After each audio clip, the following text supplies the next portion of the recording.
اب دوسرا ایشو تھا فقہا میں اندر، جیسا میں نے ایشو عرض کیا تھا، ظاہر پرستی، تنگ نظری، فرقہ پرستی میں ان کے ہاں آپس میں لڑائی جھگڑے وہ بھی چل رہے تھے، اور ساتھ ساتھ یہ ہو رہا تھا کہ ان کے ہاں ایک دوسرے کی ایک دوسرے کی ٹانگیں کھینچنا اور اپنی اپنی پروموشن لینا، تو اس کی بھی حرکتیں چل رہی تھیں۔ تو غزالی صاحب نے اس پہ ایک بڑی علمی تنقید کر کے بتایا کہ جناب یہ غلطیاں، مقاصد شریعت کو نظر انداز کرنا، کہ بھی اب فقہا کے کئی لوگ شریعت کے اصل جو آبجیکٹو ہے اس کو چھوڑ دیتے ہیں، انسانی نفسیات کو جانتے نہیں، عدم لحاظ اس پہ غور نہیں کرتے، اور جناب ایسے ایسے فتوے کر رہے ہوتے ہیں کہ جناب آپس میں یہ اس کی ایگزامپلس آج کل آپ کو ملیں گی۔ ظاہر ہے کہ اس زمانے میں جو تھے وہ تو فلسفے کے لحاظ سے کچھ تھے، آج کل جو ایشوز ہیں آپ خود دیکھ سکتے ہیں۔ مثال کے طور پر آپ کو یہ ملیں گے کہ کچھ ایسے فتوے کچھ اسکالرز کے کہ نہیں جناب مسجد میں لاؤڈ سپیکر لگانا گناہ۔ اچھا وہ تو یہ ہوا، بعد کے کچھ فقہا جو بعد میں پیدا ہوئے وہ کہ نہیں بھی یہ چیز نہیں، اس میں کوئی مسئلہ نہیں ہے، لاؤڈ سپیکر بالکل جائز ہے اور یہ بالکل ہونا چاہیے۔ اور پھر تو یہ ہوا کہ وہ مسجدوں میں اتنا زیادہ ہو گیا کہ اب اس کو بند کرنا مشکل ہو جاتا۔ تو اس طرح کی ایک ایگزامپل ہے۔ تو اس طرح کے ایشوز تھے کہ انسان کی وہ نہیں سمجھتے اور پھر وہ اس طرح کے معاملات چلنے لگے۔ جامد قانونی سانچہ اور ظاہر پرستی یہ ہونے لگی، اور ظاہر پرستی یہ ہوئی تو جو اصل دین کا مقصد ہے، دین کا مقصد یہ ہے قرآن مجید میں ہے کہ آپ کی پرسنالٹی ڈیولپمنٹ کرنا، اصل مقصد دین کا یہ، اس کو اگنور کیا، اور اس کے ایک ایک چیز کو لے کے کہ مثلا آپ کی جناب شلوار اتنی ہو، آپ کا داڑھی ایسی ہو، آپ کا امامہ ایسا ہو، ان چیزوں پہ زیادہ فوکس ہوا، لیکن آپ نے لوگوں کے ساتھ کیسا اچھا سلوک کرنا ہے، کسی کے ساتھ ظلم نہیں کرنا، کچھ نہیں، اس چیز کو اگنور کرنا شروع کیا۔ فقہا کے اندر یہ معاملہ آیا۔ آئیڈیل پسندی اور ایک پریگمیٹزم یعنی عملیت پسندی، اس کے دونوں طرف ایکسٹریم کے معاملے آنے لگے۔ تو یہ ایک فقہا کے اندر کچھ میں ایک آئیڈیالزم آئے، کچھ میں پریگمیٹزم آیا معاملہ، اور دونوں میں آپس میں اختلاف ہوئے۔ تو آپس میں چلو اس زمانے میں تو بس اتنا ہی ہوا اس ٹائم میں کہ ایک دوسرے پہ اور کچھ نہیں تو مناظرہ ہونا یا ایک دوسرے پہ کتابیں لکھ دینا، بس اتنا ہی تھا۔ لیکن ہمارے زمانے میں تو یہ ہوا کہ آپس میں آ کے ایک لڑائی جھگڑے والے مناظرے وہ ہونے لگ گئے، بال کی کھال نکالنا۔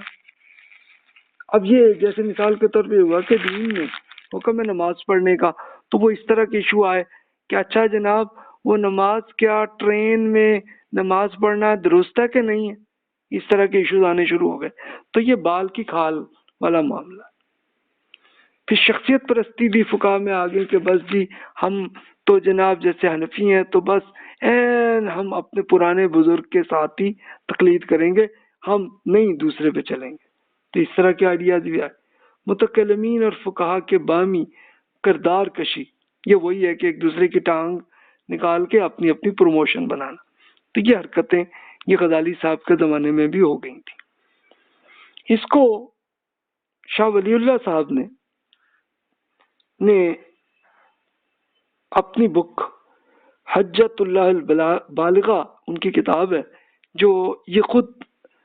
شاہ ولی اللہ صاحب فوت ہوئے 1762 میں عیسوی کیلنڈر میں، تو انہوں نے جو بیان کیا وہیں سے ہمیں کہ ایک سچویشن آئیڈیا ہو جائے گا کہ اس وقت کی کیا حالت ہو گئی تھی فقہا میں، جس پہ غزالی صاحب نے تنقید کی ہے بکس میں۔ تو یہ شاہ ولی اللہ صاحب نے اصل میں اس سچویشن کو لیتے ہوئے، اور یہ آج کل بھی ویلڈ ہے، میں اس لیے کر رہا ہوں کہ ہمارے ہاں یہ ایشو ہے بھی۔ ان ادوار یعنی پہلی 3 صدیوں کے بعد کے لوگ ادھر ادھر جانے لگے، ان میں نئے نئے امور پیدا ہوئے، ان میں علم فقہ کے معاملے میں اختلاف پیدا ہوا۔ اس کی تفصیل غزالی صاحب کے بیان کے مطابق جب ہدایت یافتہ خلفائے راشدین کا دور ختم ہوا تو حکومت ان لوگوں کو مل گئی جو احکام اور فتاوی کے معاملے میں نااہل اور کمزور تھے۔ یہ اس بات پر مجبور ہوئے کہ وہ حکومت چلانے کے لیے فقہا سے مدد طلب کرے اور ہر طرح کی صورتحال میں انہیں اپنا ساتھی بنائے۔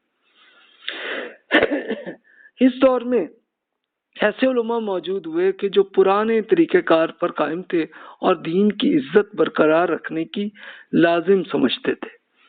جب انہیں حکومتی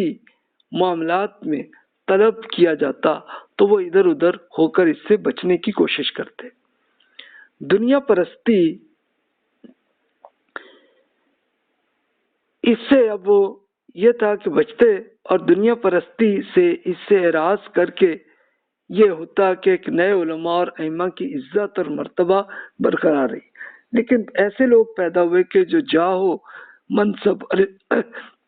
عزت حاصل کرنے کے لیے علم حاصل کرنے لگے۔ اس کے بعد فقہا مطلوب کے بجائے طالب بنتے چلے گئے، اور وہ لوگ جو بادشاہوں سے دور رہنے کی وجہ سے معزز تھے اب ان کے گرد اکٹھا ہونے کی وجہ سے ذلت کا شکار ہوئے، اور سوائے اس کے کہ جسے اللہ تعالیٰ نے بچنے کی توفیق دی۔ تو جناب یہ رزلٹ ان کا ہونے لگا۔ اچھا اب یہ تو چلو ان کا معاملہ ہوا کہ ایک دنیا پرستی جب آئی تو پھر اس کا پھر رزلٹ کیا ہوا کہ اب شاہ ولی اللہ صاحب اس زمانے کی یہ سچویشن وہ بیان کر رہے ہیں کہ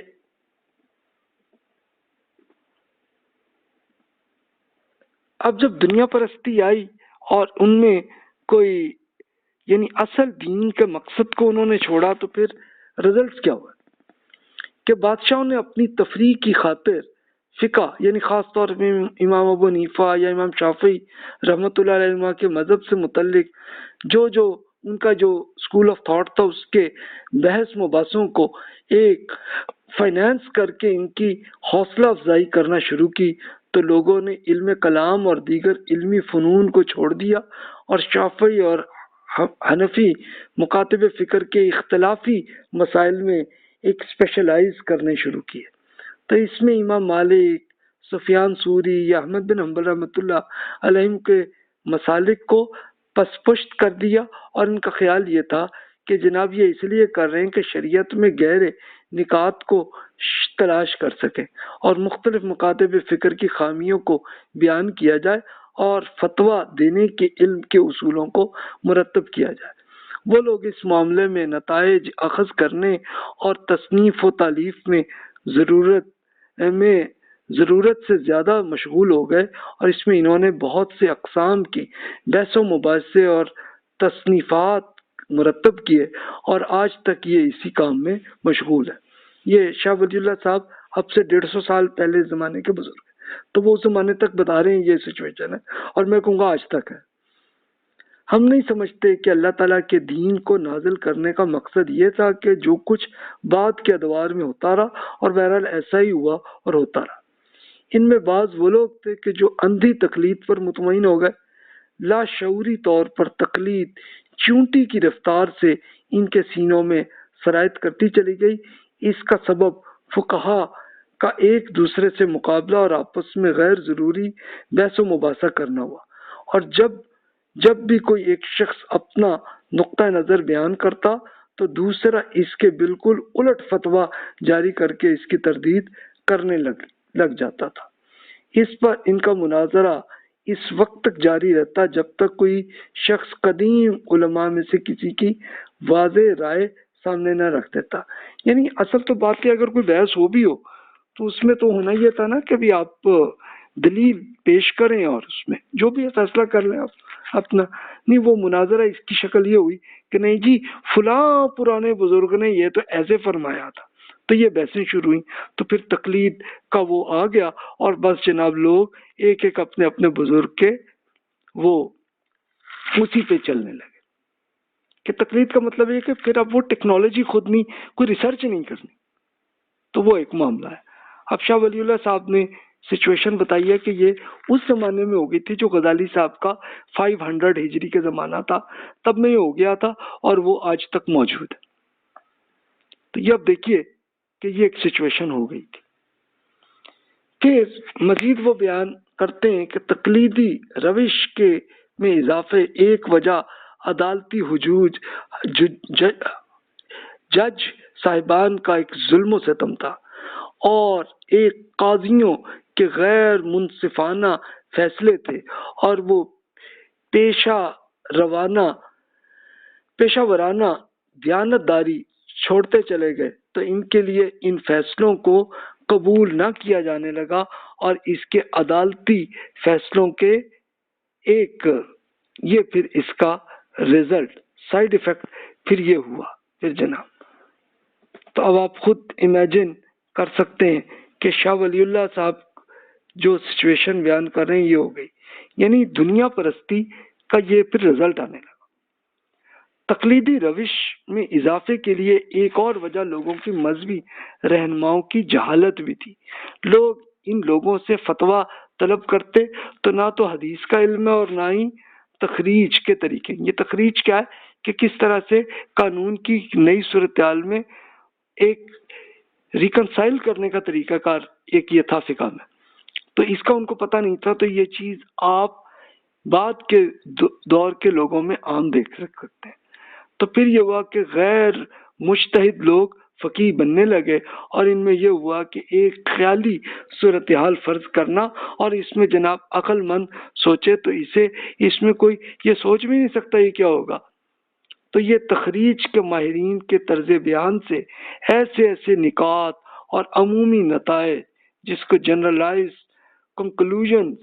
اخذ کرنے لگے کہ جس میں کسی عالم اور کسی نئے جاہل کی ذہن مطمئن ہو سکتا ہے۔ تو اس کے بعد خالص تقلید کا دور آیا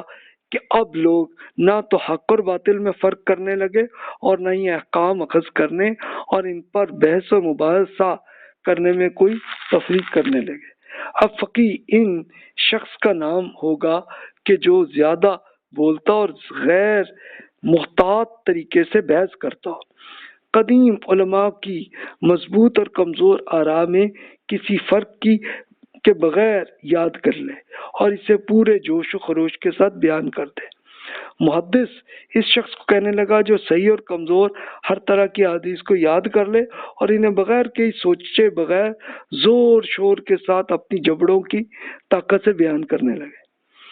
میں یہ تو نہیں کہتا کہ ہر شخص ایسا ہو گیا ہوگا، لیکن اللہ کی بندوں کا ایک طبقہ ایسا بھی تھا جسے ایسے لوگوں کو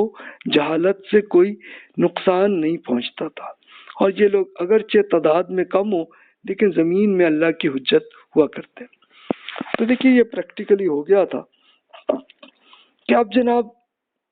ایک دوسرے کی ایسے ایشوز پہ لے جا کے، اچھا بادشاہوں کو بس یہی شوق تھا۔ اب آپ امیجن کریں کہ آپ کو ایک یہ مثال ملے گی کہ اب جناب ہلاکو خان وہ بغداد کو تباہ کرنے آ رہا تھا، اور اس ٹائم کیا بحثیں چل رہی تھیں بادشاہ کے محل میں کہ جناب یہ بحثیں چل رہی ہیں کہ جناب کیا اونٹ جو ہے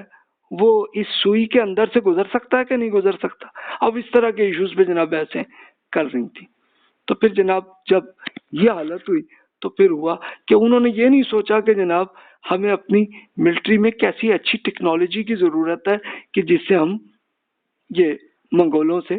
ہم حملہ کو روک سکیں، تو وہ نہیں کیا اور یہ کیا، تو پھر رزلٹ یہ ہونا تھا۔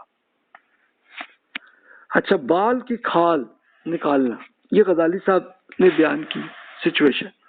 تو جناب اس طرح کے ایشوز چلنے لگے، اور اس کا پھر آپ رزلٹ دیکھیں گے کہ رزلٹ چلتے چلتے تو پھر یہ غزالی صاحب نے اس زمانے میں جو صورتحال دکھا دی ہے، تو پھر اس سے ہمارے ہاں زوال کیسے آیا۔ اچھا اب یہ دیکھیے کہ شاہ ولی اللہ صاحب نے جیسی پوری سچویشن بتائی ہے، تو یہ عرض کر دوں کہ انہوں نے اپنے زمانے میں ایک اور ایسی بڑی اصلاحی تحریک انہوں نے بنائی ہے، لیکن اب شاہ ولی اللہ صاحب نے جب یہ سلسلہ کیا تو یہ ظاہر ہے کہ ٹائم ہوا ہے اراؤنڈ 1750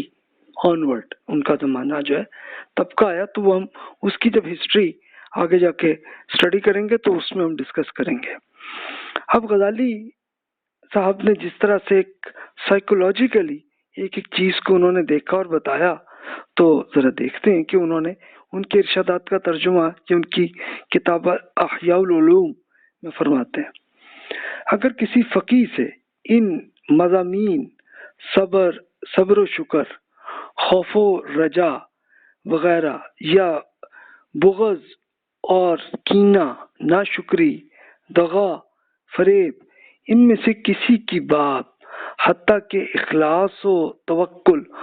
اور ریا سے بچنے کے طریقوں کے متعلق سوال کیا جائے، جس کا جاننا اس کے لیے فرض عین ہے کہ بہت لازمی ہے، ان کی طرف سے غفلت کرنے میں آخرت کی تباہی کا خطرہ ہے، تو وہ جواب نہ دے سکے گا. اور اگر آپ لعن و زہار، یعنی مثال یہ ہے کہ میاں بیوی میں جھگڑوں اور مقدمات کی صورتیں جو ہیں اگر بن جاتی ہیں، تو اس میں جو سوال ہے اس پہ بڑا جواب دیں گے. سب کو رومی، یعنی اس کی کیا اگزامپل ہے کہ حج میں دوڑنا اور شیطان کو کنکریاں مارنا، اس پہ دریافت کریں گے تو وہ ایسی ایسی باریک جزیات کے دفتر یعنی بڑے بڑے رجسٹر سنا دیں گے جس کی ضرورت مدتوں میں پیش ہی نہیں آتی. اور اگر ضرورت پیش آ جائے تو شہر میں ان کے متعلق فتویٰ دینے والا اور بتانے والا ہر وقت موجود ہے، لیکن یہ عالم دن رات انہیں جزیات یعنی باریک تفصیلات جن کے دین میں کوئی اہمیت بھی نہیں ہے اس کے سلسلے میں محنت کرتا رہے گا اور ان کے حفظ و درس میں مشغول رہے گا اور اس چیز سے غفلت برتے گا جو دینی حیثیت سے اس کے لیے ضروری ہے. میری سمجھ میں نہیں آتا کہ علماء دین ایسے فرض سے کفایہ میں مشغول ہونے کو کیسے درست سمجھتے ہیں جس کو ایک جماعت کی جماعت سنبھالے ہوئے اور ایسے فرض کو انہوں نے کیسے چھوڑ رکھا ہے جس کی طرف سے کوئی توجہ کرنے والا نہیں ہے. کیا اس کا سبب اس کے سوا اور کچھ ہے کہ طب کے ذریعے سے اوقاف کی تولیت اور وصیتوں کی تنفیذ اور یتیموں کے مال کی نگرانی اور انتظام اور منصب قضاء و افتاء پر تقرر اور ہم عصروں اور ہم چشموں میں فوقیت اور امتیاز اور دشمنوں پر حکومت اور غلبہ حاصل ہونے کا کوئی امکان نہیں.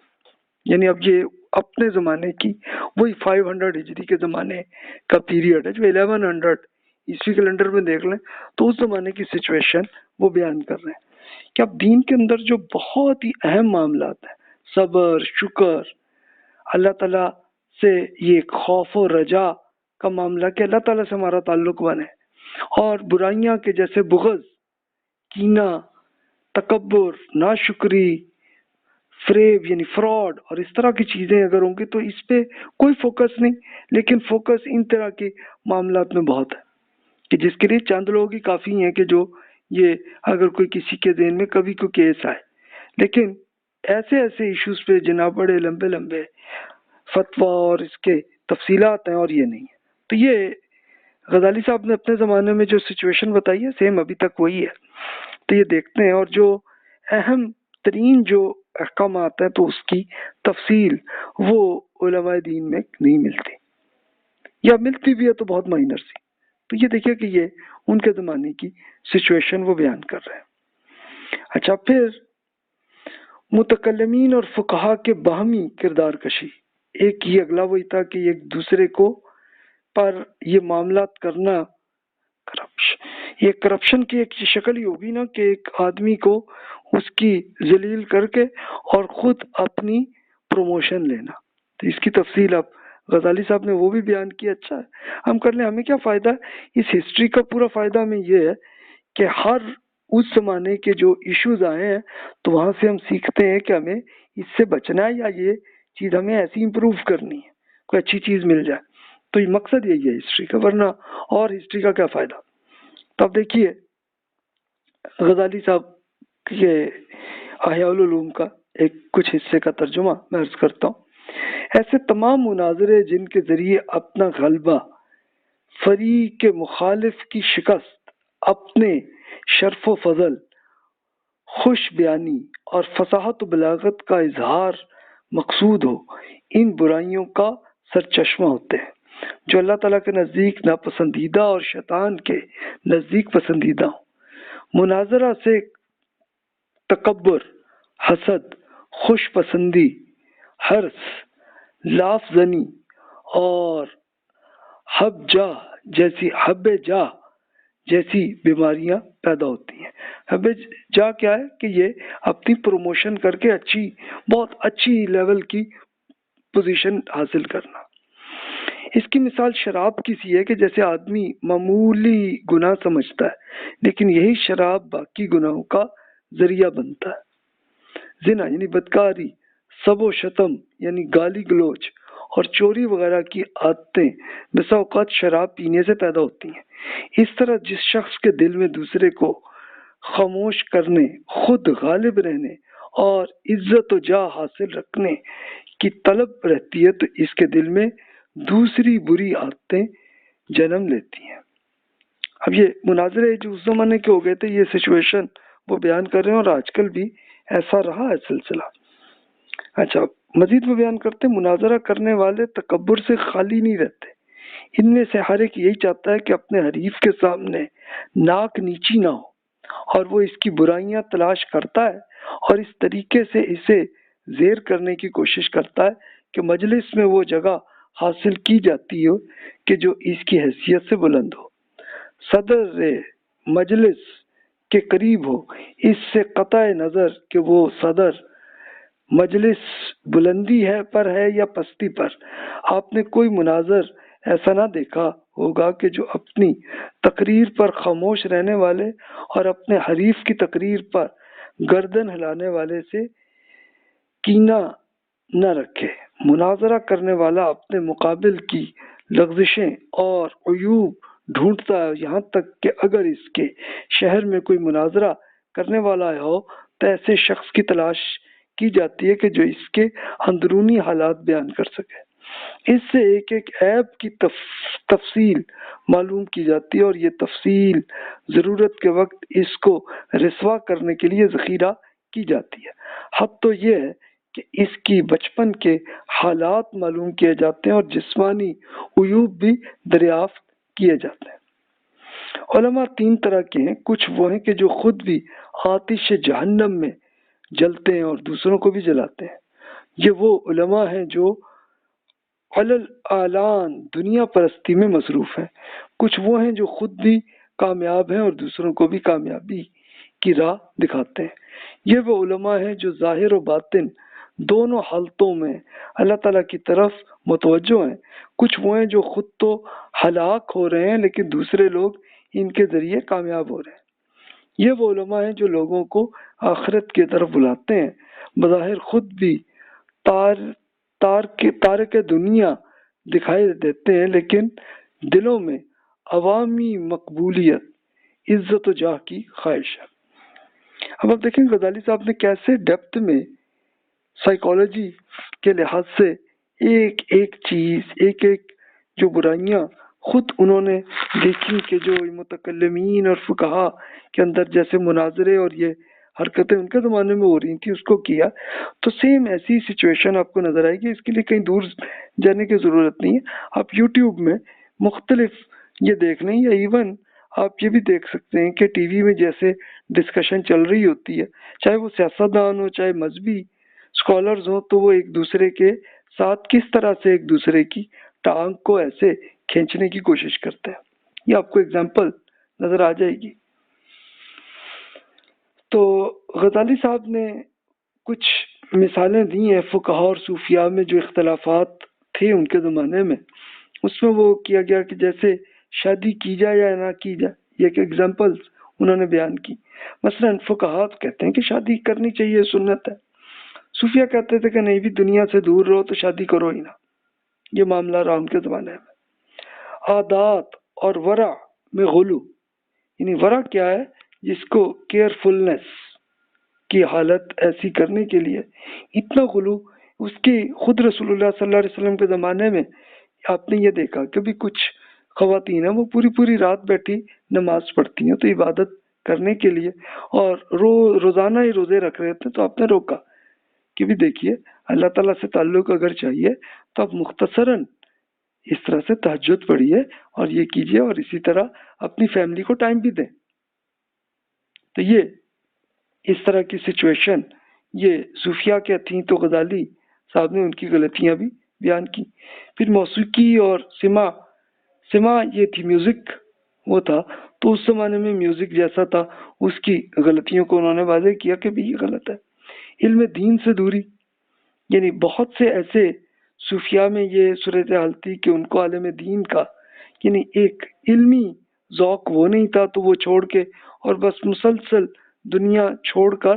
ایک جنگلوں میں رہنا اور وہیں جا کے رہنا. تو اس کو غزالی صاحب نے تنقید کی.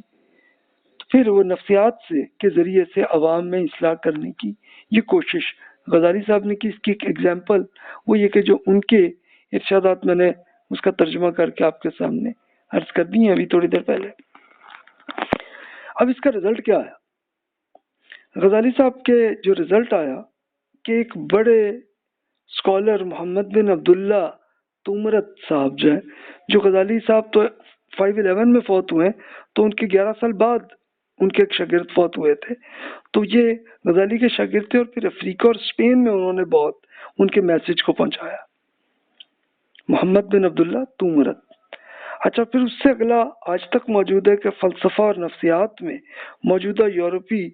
یونیورسٹیز میں آج کل بھی غزالی صاحب کی کتابیں پڑھائی جاتی ہیں، اور خاص طور پر سائیکالوجی کی انہوں نے جو بکس لکھی ہیں تو اس کے وہ آج کل یورپینز جو ہیں وہ بڑا وہ ذوق سے پڑھتے ہوتے ہیں. انہوں نے کیا یہ کہ غزالی صاحب کی بکس کو انگلش میں اور اپنی زبانوں میں ٹرانسلیٹ کر کے اور وہاں پہ یونیورسٹیز میں ابھی بھی پڑھاتے ہیں. تو اس سے آپ امیجن کریں کہ رزلٹ یہ آیا.